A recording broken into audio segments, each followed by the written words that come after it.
क्या सच में बेटा सिर्फ किस्मत से पैदा होता है या इसके पीछे कोई गहरा रहस्य छिपा है? अगर मैं आपसे कहूँ कि बेटा होना सिर्फ एक जैविक प्रक्रिया नहीं, बल्कि पिछले जन्मों के कर्मों और एक खास उद्देश्य से जुड़ा हुआ है, तो शायद आप हैरान रह जाए। प्राचीन ग्रंथ गरुड़ पुराण में इस विषय को बेहद रहस्यमय तरीके से समझाया गया है, जहाँ हर आत्मा जन्म लेने से पहले एक भूमिका चुनती है। लेकिन आखिर कुछ आत्माएं बेटा बनकर ही क्यों आती हैं? क्या सच में बेटा ही पितरों को मुक्ति देता है या यह सिर्फ एक अधूरी समझ है?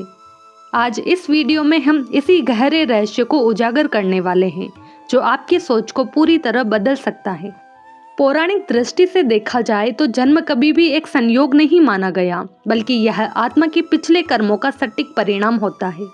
गरुड़ पुराण के अनुसार जब किसी जीव की मृत्यु होती है, तब उसकी आत्मा तुरंत समाप्त नहीं होती, बल्कि वह अपने संचित कर्मों के आधार पर अगली यात्रा की ओर बढ़ती है। इस दौरान आत्मा एक तरफ से चयन करती है, लेकिन यह चयन उसकी इच्छा से नहीं, बल्कि उसके कर्मों की दिशा से तय होता है।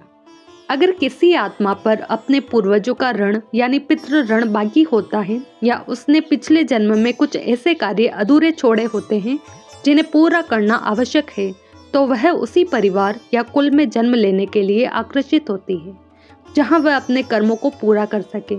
यही कारण है कि कई बार आत्माएं बार बार एक ही वंश या परिवार में जन्म लेती हैं।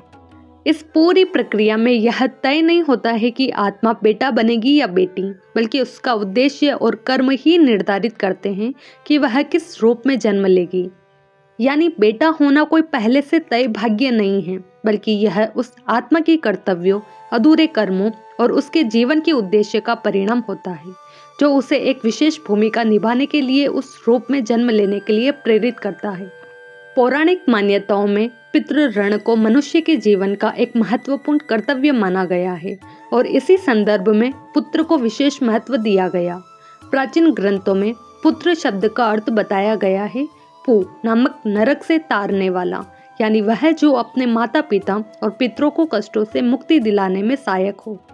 मनुस्मृति और अन्य धर्म शास्त्रों के अनुसार ऐसा माना जाता था कि मृत्यु के बाद आत्मा की शांति और मुक्ति के लिए श्राद्ध, तर्पण और पिंडदान जैसे कर्म आवश्यक होते हैं, और इन धार्मिक कर्तव्यों को निभाने की जिम्मेदारी पारंपरिक रूप से पुत्र को दी जाती थी। इसके साथ ही वंश परंपरा को आगे बढ़ाने की भूमिका भी बेटे से जोड़ी गई, जिससे परिवार और कुल की निरंतरता बनी रहती है। इसी कारण प्राचीन समाज में पुत्र को केवल एक संतान नहीं, बल्कि एक जिम्मेदारी और आध्यात्मिक कर्तव्य निभाने वाले के रूप में देखा गया।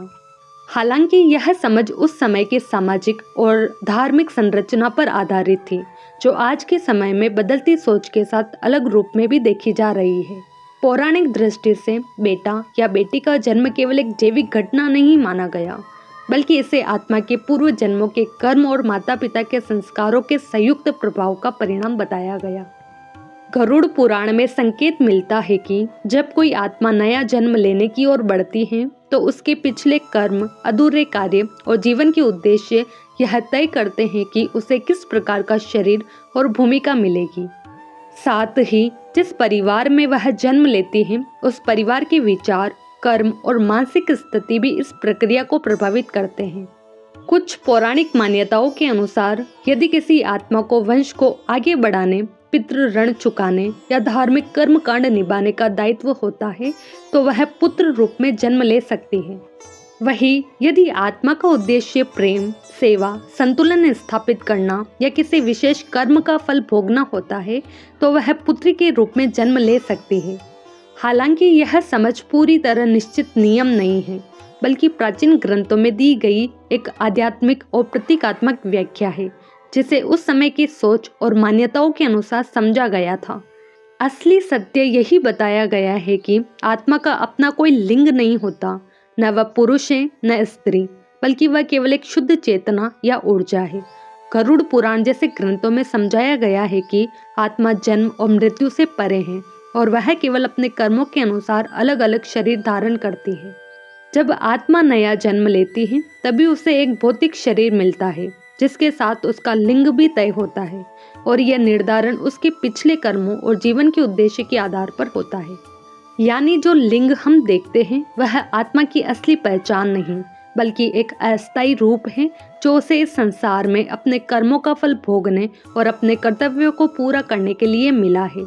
इस तरह पौराणिक ज्ञान यह संकेत देता है कि हर इंसान के भीतर मूल रूप से एक समान चेतना है और बाहरी भेद केवल शरीर तक सीमित है।